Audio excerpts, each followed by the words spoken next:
So, all right, dear, you can start. Okay, so you guys, I've got some poems and a few songs for you. Some songs which started out as poems. The first, I'm going to start with a short poem that I wrote a few years ago, and it's just called Poetry, and it says, I'm trying to get all the gender bias references out of my poems, but I can't get one of them out of this one. So I'll just read it the best way I got it. Poetry is the trail of discarded wine bottles that a drunken man leaves behind as he staggers toward the sun. It's hard to get the he's and the she's out of it. Maybe someday I'll manage it. This is a song, the first song that I ever wrote to Baba, directly to Baba. It's the second song I ever wrote. In both cases, the experience were like miracles. I didn't really know that you could do that, especially that I could do it. And so that's what got me hooked. So this is called The Wake Up Man. I wrote this in Myrtle Beach in 1976. I was staying with my friend Edward Luck, and he went out to the store to get something, and this song just popped out of me, and I sang it for him when he got back, and we were both stunned. So in this one, for me, it's been a companion for many, many years. And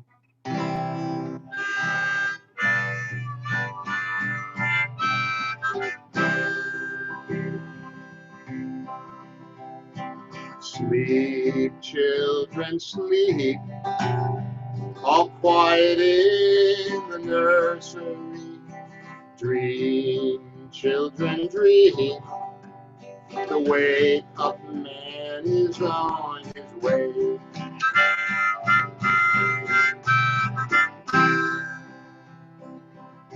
The little man, all dressed in pink, is entering the nursery. He sees the sleeping children and guards us while we dream. Sleep, children, sleep, all quiet in the nursery. Dream, children, dream.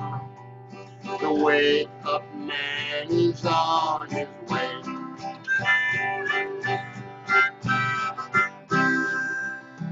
Watch him walk, just watch him. His step is very light, and his eyes, see how they twinkle and flash from left to right. Yes, he's just like a cat, so nimble you hardly can believe. And the silent music of his laughter rings out that he'll never leave.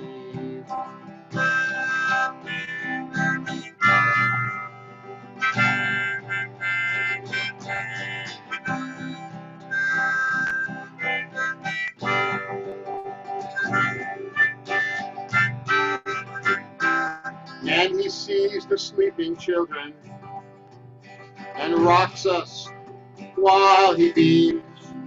And when he knows we're ready, he wakes us from our dreams.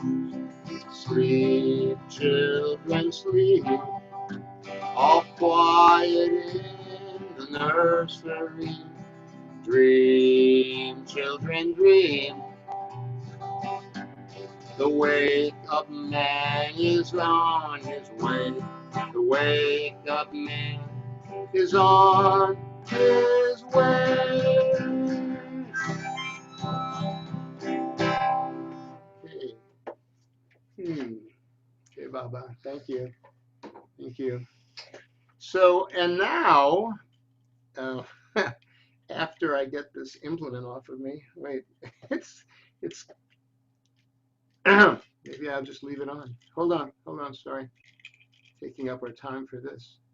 There we go. All right. I'm going to recite I have about 5 poems that I feel are very special, were like given to me. Not that I didn't take part, I wrote them down. But it was like after I had been through the ringer for a number of years, something just opened up and there was this period. And I spend the rest of my life trying to write like that. And I don't know if I ever have. But anyway, that's my opinion of it. So the first one is a song about my coming to Baba, which is a longer story. And it's in one of Irma Shepherd's books. But it was, I tried to dramatize it in this poem called The Search. Every morning when I wake up, I wonder when I'll really wake up. It's been years now, still no sign of really dying and being born. And like a pilgrim in the desert, I keep plodding on, looking for the only non-mirage there is, the city called love. And how do I know this city exists? In answer, my mind takes me back to a small room long ago and the broad smile of a friend as he told me God is love and who God is. And as he spoke and then stopped speaking, his smile went on, and the room filled with a presence, and time and space collapsed completely into love, into which we both disappeared yet remained. And the sun rose in its glory and bathed me with its light and fed me with its honey and blessed me with its sight. And in the folds within my robe, for a moment I knew truth as told of since the ancient days, and I'd found eternal youth. And my friends, when I left that room, I sang a different song and searched a different search, for nothing I'd known before could satisfy me. Once time and space had given way to love, like the thinnest membrane parting to reveal the vastest universe inside. And I saw that what I'd known before had never been very real, but only stood to mark time as we wind our way to that love, uniting all. Jai Baba. The next one is, so that experience that poem describes led to quite a honeymoon, which went on and off it still goes on and off, So, and this was a poem I met and wrote in one of the periods and the poem's called Honeymoon. When life was in the pink and you were food and I was hungry and you led me to your feast, why the world was pink and laughing and you were honeycomb, as much as needed to fill my appetite. The real world laughed into this shadow plane like bells and blew it up like a balloon with laughing gas. You had me escorted by saints and tame lions, and birds sang in 3 languages, and the sun stayed round and cool in the sky all day and night. When life was pink, a joke had been told, a quiet miracle was happening. A joke had been told which was met with silent laughter that grew into a mighty atmosphere of love. The gates of the kingdom had opened then, and I went inside the gates. Oh, my beloved Lord and friend, I remember how you threw your cloak around me, and all life was covered smiling and pink with only you. Now, after the myriad crisscross paths of the famous labyrinth and the road to you hidden somewhere therein, sun is hot and nights again are long. Longing grows and the pull of the world. It gets tiresome. You know how tiresome it gets, Baba. Won't you take out your brush and pinken things just a dab? Now, the next poem is called Manhood. There's a story involved in this. I was a little embarrassed to tell that story, but I'm 72 years old now, and I figure, what the hell? one time I went to India the first time in 1978, and I went back again in 1983. And that time, one day I was sitting in Mandalay Hall, and people were interacting with Erich, and he was telling stories. And then he adjourned the meeting, and I got up to go. So Erich walks over to me, and he just looks at me, and he says two words. He says, "Become man." And I thought, I mean, I I didn't know if I could squeak out a single word in answer to that. I was so intimidated by what he said, But I finally got out, "Well, gosh, Erich, you think I can?" And he breaks into a big smile and he says, "I'm sure of it." So anyway, so time went on, and a few years later, I think one day I started thinking, well, have I become a man? So I started writing, and something came out that I call manhood. Let's see. I am a foundling. My beloved has raised me from a child to a man. Now the mysteries of manhood lie before me. He has crafted the light in which my days run, sunrise and sunset until my end. Magnificent the web of meaning he has spun to tell our story. He has crafted our lives as gifts to him, rushing in rivers of significance down to the ocean of his love. Sweet, our journeying dreams down days of measured moons and suns, and poetry of gilded light cut in thickness like cake and sculpted into creation by his loving, sensitive hand. I am glad my master has called me to his castle sublime, his round table, and I may live what most know only in legends. And I am glad I responded, for he once planted a resilient seed in the soil of my heart, which will not be satisfied until it has blossomed and earned a place in love's garden. So though I may return time and again to the cities of vacant dreaming, my heart knows a sadness there it cannot quench. City of love, may I never leave you. Heart, may I always be cupbearer to the beloved, whose chalice, sacred, concealed, pours forth love upon all. City of love, in your precincts, may I serve my rounds until he calls for the drink that unites us. Okay, Baba. And the next poem, there's two more in this series. The next one is the poem that Tracy sent out. Telly, do you have your hand up? Did you want? Oh, well. That was supposed to be applause. Oh, okay. Thank you. That's nice. That's sweet. We can either clap or put our thumbs up, and they're both reactions to show. Okay. Yeah. So anyway, this is the one that Tracy sent out with the invitation that she sent to some. She sent it someplace, and this is probably the one I feel most strong. I love this one.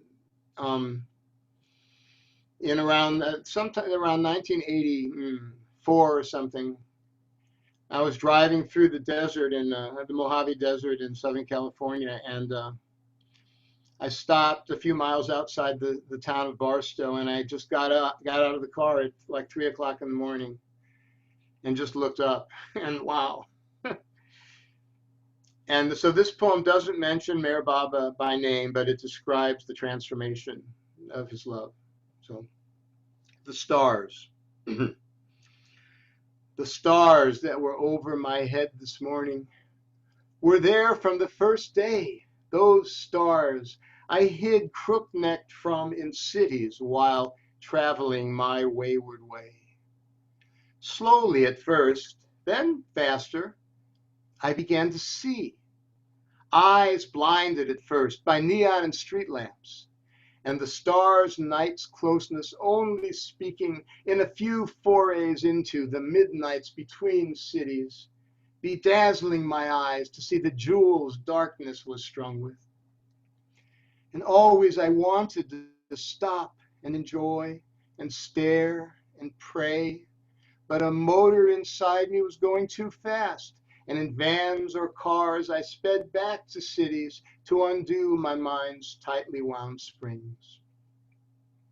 Then, in a dozen years, I came out under the stars, and behold, the canopy of heaven was still there, and it said, "You were too busy before, but we have always been here, and we always shall be." That which I was too busy to love patiently waited for me. Now I have finished my business and am free to love, and the morning star's song has come to me with a joy that had always been concealed inside my breast, and the heavens have exploded into singing and the weeping of the morning dew. Okay, Baba. And then the last one in this series, there were a couple others, but I pared it down to these 5. Is called it's a look back in around 1985, and the poem is just called 1971-1985. And for me, I know Baba said he'll be here for at least 100 years, as strongly as when in his body, but those first 15 years, I mean, I don't get those kind of experiences today. And I'm glad I've had them because they're strong Baba experiences. Anyway, so this is called 1971-1985. And it refers to 2 people telling me something at the beginning. Those were the Luck brothers, Edward and Irwin. When it began, they showed me a chart. "We're facing illusion with our backs toward God," they said. "On the spiritual path, we gradually turn around." I knew it was true. It was more real a truth than the world that went on around me. A door had been opened to the other world. And I went back to St. Louis and nearly fainted to see the pigeons on a sidewalk on the street near where I'd grown up. The way the sidewalk sparkled, the cool solidity of the cement, the intoxicating sky, the wonder of passing humans, shoppers, merchants, vagrants, all one family. And the beloved withdrew the glimpse he had given of the other world in this world, and I became a vagrant and wandered the earth, losing all I touched. And when I had lost all, the sun came out again. In spite of these comings and goings, or perhaps because of them, I saw, oh, beloved, I saw that there is no world but only you, that your chart describes the withdrawal of consciousness from creation unto the infinite, that path traveled by a few which you have now laid out for all. And so what a plight you have left us in. No world, only our helpless road to you. Helpless and glorious. No one has ever traveled a path more glorious than each of us. And so when I see the pigeons on the sidewalk or the people in the marketplace, Bob, I still nearly faint. And once I heard you singing unto your creation, "For I have loved you dearly, more dearly than the spoken word can tell." Don't leave us in darkness, Baba. Don't let our tears be idle, but shower your grace upon all, so they won't think us mad, but will share the drunkenness you have been drowning us in for so long. Jai Baba. Okay, so that is that section of poems and I guess of my life in a way. I'm going to do a song now, sort of breaks up the mood, do songs now and then. I don't know what a poem is. I've seen people have long conversations about the difference between songwriting and poems and poetry. But anyway, in India once, I wanted to write a song. I wanted to write sort of my spiritual autobiography as a song. And somehow, I feel by his grace or something, I mean, I feel like it succeeded, and I'm just fond of this because I feel like it really tells the story. And it's called 20th Century Boy.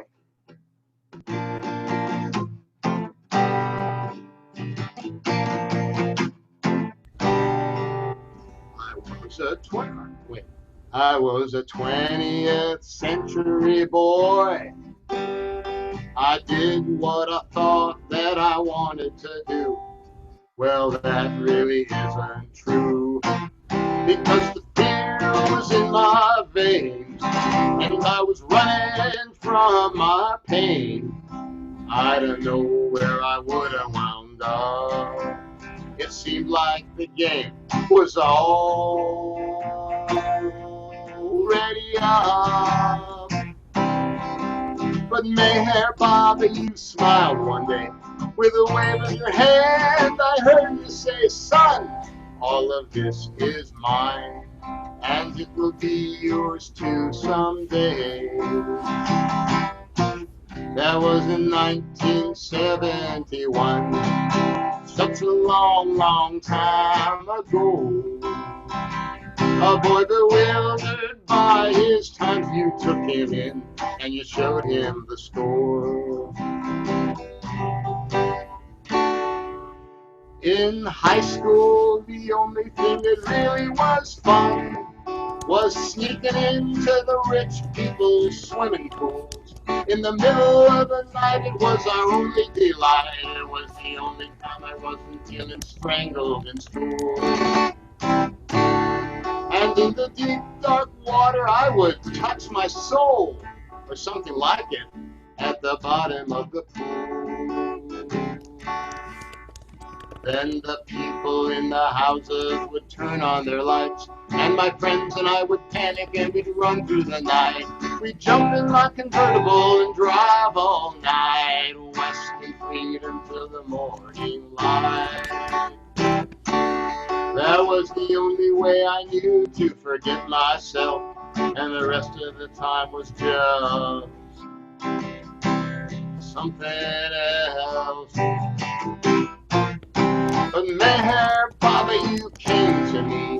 You opened my eyes and I started to see how you painted the whole world a bright shade of pink, and how who I am is not just who I think. How from the beginning of time there was only you, and you took me home and I saw that was me too. Oh God, what can I say? When I left that room that day, I walked away from everything I knew into the unknown, following you. Now down the corridor of years you've traveled with me, past mountains and valleys I can hardly believe. Well now, Mayhair, where are we going to? After 49 years of your magic carpet ride.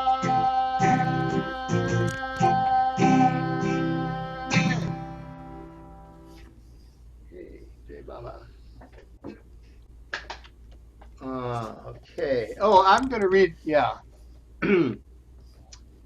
So I said that I had those 5 poems, and I've been struggling ever since to try to write anything that I felt was really a poem.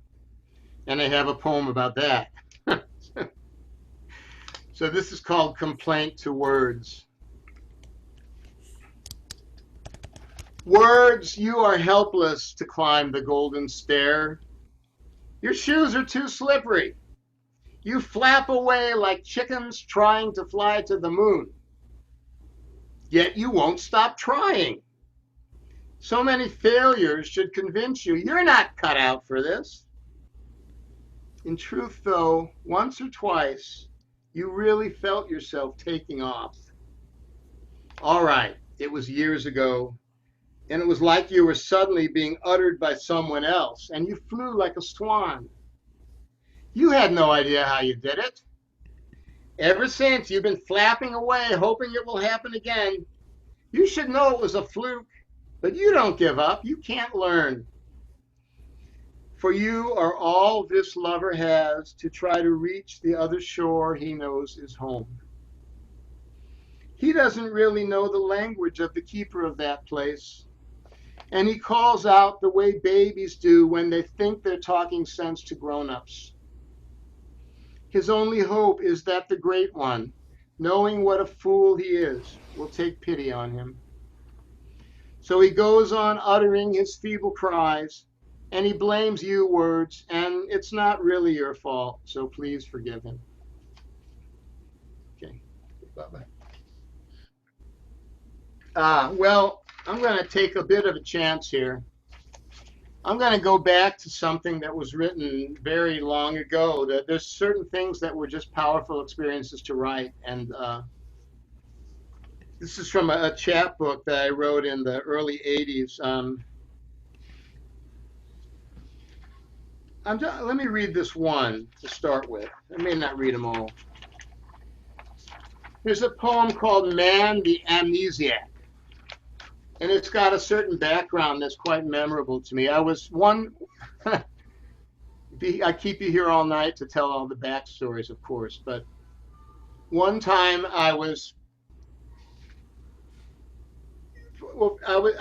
Francis Brabazon has this little booklet called The Wind of the Word, and it's about how the wind blew him to God and he followed the wind.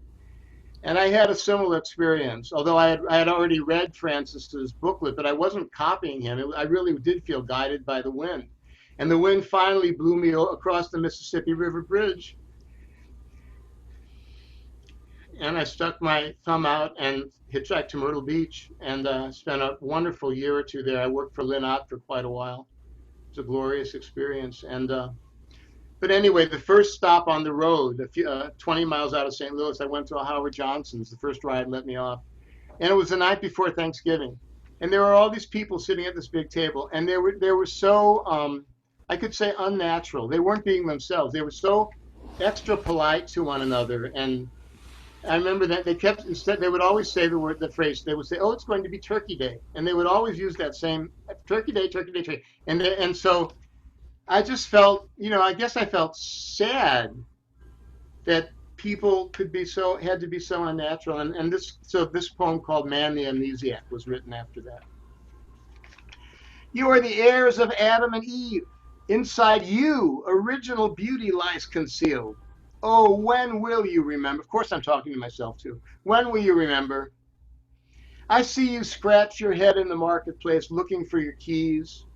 Your body become large and hard like a fortress to keep Soulbird locked away. How have you forgotten, oh man? How can you live through your life scratching your head as if to remember where you left your keys, but actually trying to remember where you left yourself? How did you create that mold that is not you? How do you keep living there 50, 75 years, smiling and joking till the very end, as though you were in there somehow? Well, yes, you are there, but dying of mortal fear in the cellars and dungeons within you. Yes, you were there, but saying, I must let no one see me. I must let no one know me. I must behave always perfectly, lifting my spoon with precision to stir my tea, lipstick always perfect, speaking only words that are expected. All to conform to a mirrored image, seen in the world and reflected a million times in people and things. But those who reflect yourself to you are themselves looking to you to reflect themselves to them. In this way, mirrors of untruth endlessly distort gesture and word, spreading misconceptions out over hills and seas, till mirrors lie brooks no contradiction in the billions' eyes. Then would the world destroy itself. But there's a flaw in this devil's plan. Hidden in this well of emptiness are vats of truth, treasure houses in human form, storing enough wealth for all to be rich. Cheese booger and a medium root beer, says the waitress. Someday the treasure will spill out onto her. Someday she will discover the Cinderella wings lying waiting within her own form, the fairy wings and the storehouses of dignity. Someday she will know that all we see are props and that all props come from within. Someday the gossiping ladies will know that they are God. Someday the rude service station attendant will be an overflowing ocean of love. We must swim upstream to the source of ourselves. We who have forgotten must remember. Under the masks and the charades, Adam and Eve, I am calling you. Okay, Baba. Let's see. We don't have too much time left. I'm going to do, I think, a couple of songs that began as poems, and I just noticed that they had a lot of rhyming verses, and they became songs. This one is called The Humble Cleaner, sort of a countryish song. A humble cleaner came and knocked upon my door one day. I took the bolt out from the lock and I was glad to say, yes, cleaner, I will let you in. Please wash my house of ancient sin and banish, if you will, the stench of swill from my dark cellar. I led him to the cellar door and opened it so he could see. The cleaner smiled silently, and it appeared he might agree. I said, my house has many rooms, some I've never even seen, but if you'll allow, I'll pick up brooms and help you clean. We worked together quietly and thoroughly, and never fast, and as we went from room to room, the years flew past. At last he put his duster down, but I said, with a wary frown, I need things shining perfectly. I'm waiting for the guest, you see. He laughed as if I told the joke, unbuttoned and took off his cloak. And friend, I think you know the rest. The humble cleaner was the guest. Jai Baba, thank you. And the next song is one that was, I went through an experience about 20 years ago. I had lived in Myrtle Beach for 6 or 7 years, and I was just so lonely. I felt I had to leave God there and go out and find God. And fortunately, I did, by His grace. And I was in my hometown, pretty helpless. And I felt that over time, you could say God sent a ladder with different rungs of little things I could do to get myself together, to increase my being responsible for myself, and step by step. And so this poem I wrote some years later, being sort of awed by that experience after it all led to wonderful things. And it's called Mercy's Ladder.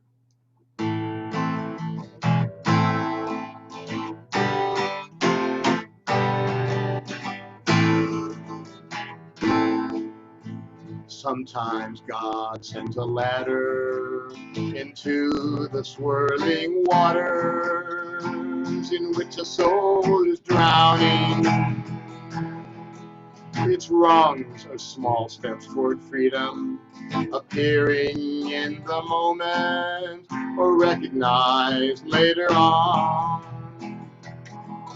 If God did not send ladders, how could His name be mercy? How could we know His love?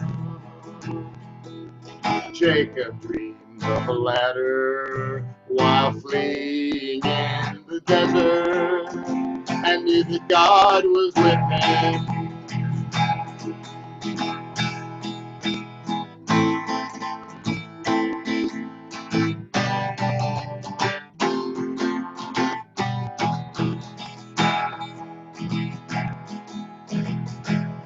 In secrecy and grandeur, the rungs go on appearing unto the needing soul.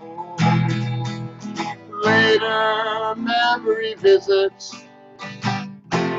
images of beauty, candelabras in the night.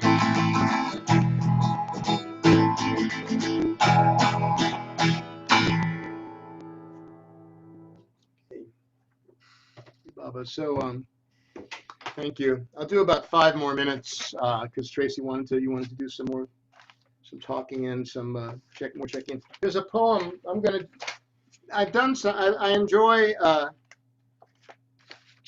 funny things, and I have a few poems that I'm going to share. One of the humorous poems. It has an illustration though. What did I do with that? Oh dear. Oh, there it is. Okay. So I'll just read there's a little introduction in the book that I put there.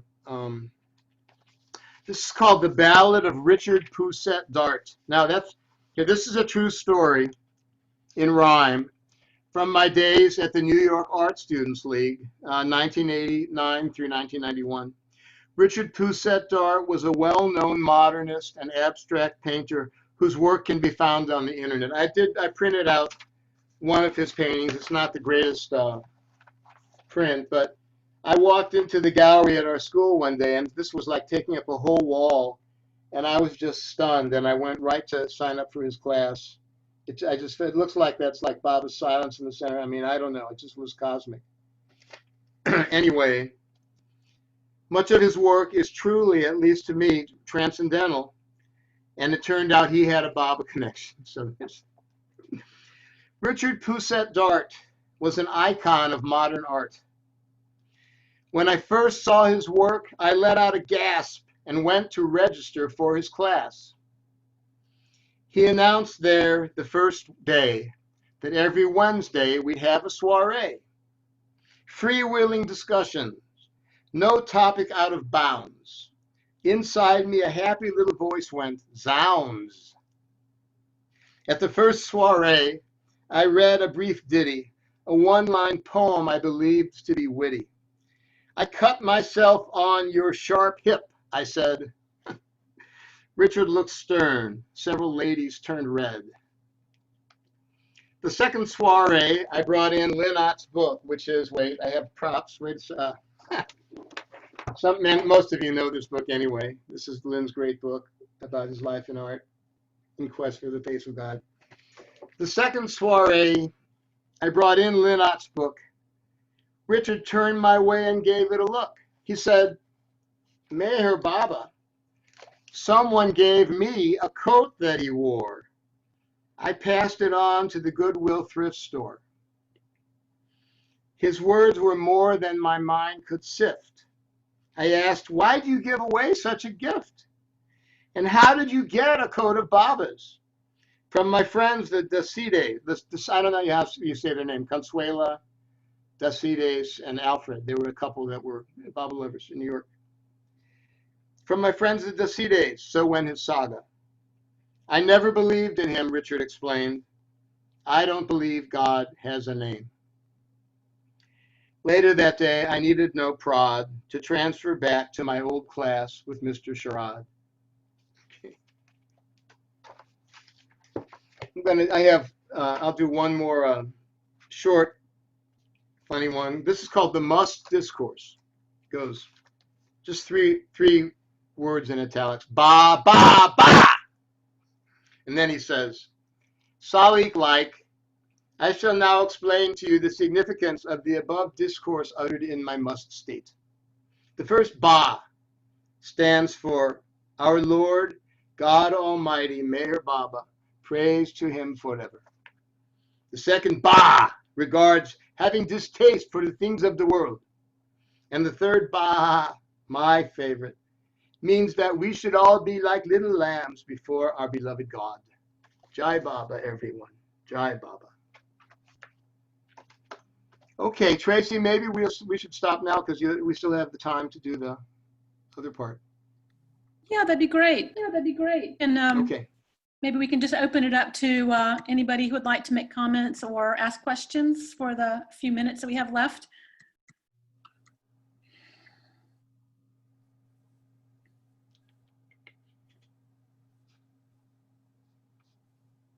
Yes. Max, Right. see if I can Yeah. get this crazy camera to work here for a I second. see. Yeah, I see you, Uh, Bob. Max, you thank you so much. That was just a joy. Uh, the mixture of laughter and longing. I just love it. I just love it.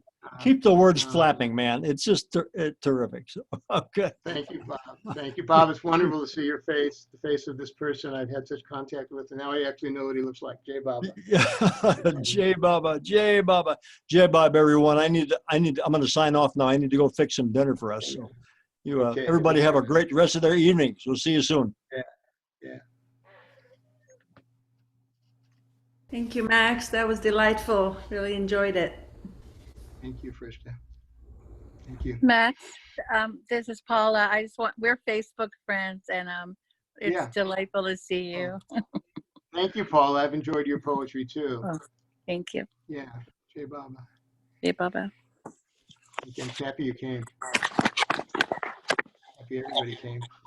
Max, Lots of Yeah. kudos to you, Max. I really appreciated it. It's Jack.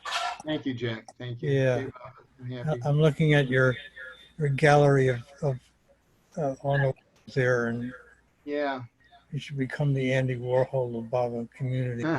Yeah. This one, the big blue one, is by Susan White. It's not properly lighted, but it's called Samadhi, and it's a wonderful painting Susan White did. Ah, Bought from her a few years ago.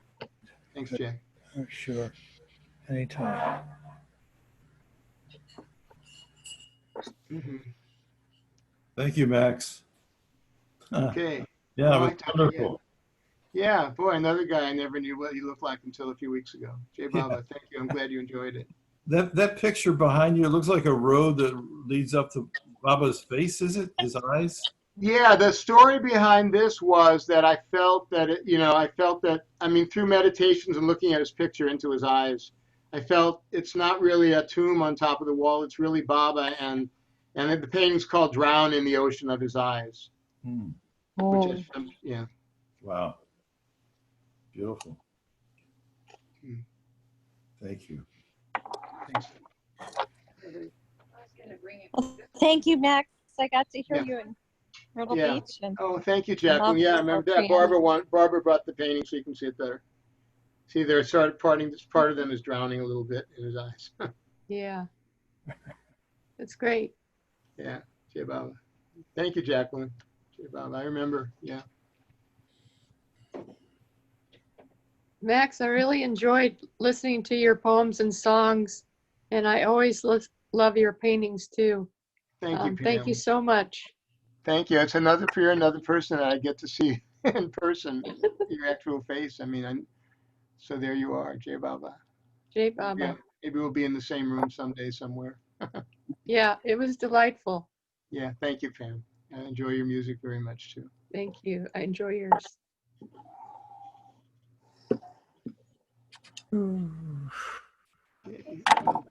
Okay. Well, Max, this was wonderful. It's Cheryl. And hi, Cheryl. Oh, there you are. Well, let's see. yeah, Hi, Cheryl. would you be up for just saying what your phone number is? Because I want to remark on one poem in particular, something you said, and I'd like just to tell you privately. Okay. Yeah. It's. I don't know if I. These are not that I don't trust my brothers and sisters in Baba, but I don't. Well, I'll send it to you. Okay. Well, how about, I can't figure Oh, out I can chat it to you here. Yeah. And do it privately to her. Yeah. Yeah, And that's if anybody- fine. And I was trying to do that and I couldn't Yeah. figure out how to chat. It's not coming up on my screen. Oh, so that won't help then. But I have your No, other address. I'll probably get it, but I don't know how to. Oh, there we go. Okay. Okay. All right. Well, I think that's to everybody. I'm doing it to you.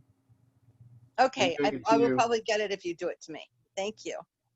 Anyway, I Okay. love the combination. I think that as one of the people who has already left Yeah. said, keep your words flapping.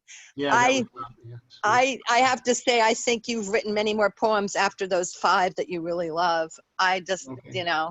extremely, again, I've said to you before, just so creative, and the merging, and ensuing of images, and they're fantastic. The things that you bring together, the vast kaleidoscope of awarenesses and images, and it's just fantastic. Thank you. Thank you, Cheryl. Jai Baba. Yeah. Jai Baba. Well, I sort of have to, I work at it when I can. I have to be inspired a lot of time. I was watching, maybe some of you saw on the Australian anniversary videos, there was an interview Erwin Luck did with Francis Brabazon, a long interview. And Erwin's talking to Francis about being an artist, and Francis sort of poo-pooed that. He said, I see myself as a kind of tradesman. I'm a craftsman. Writing is really just a pastime for me. I see myself as a tradesman. And it's like somebody, he's not on an assembly line, obviously, but it was interesting. But this lifetime so far, I haven't been able to be that. Maybe someday I will be. I love the idea of being a tradesman. That's cool. Yeah, that is cool. It is.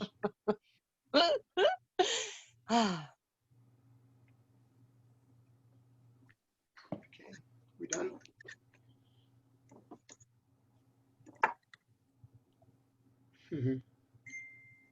Okay, well, if anyone has anything else to say, I want to make sure we save some time for that. But anyone have any final thoughts before we close out?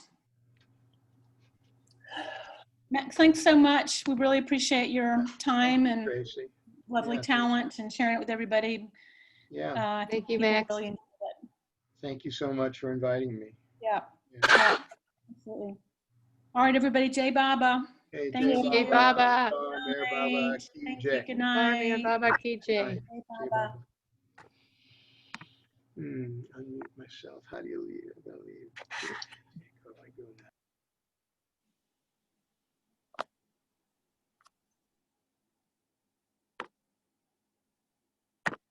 So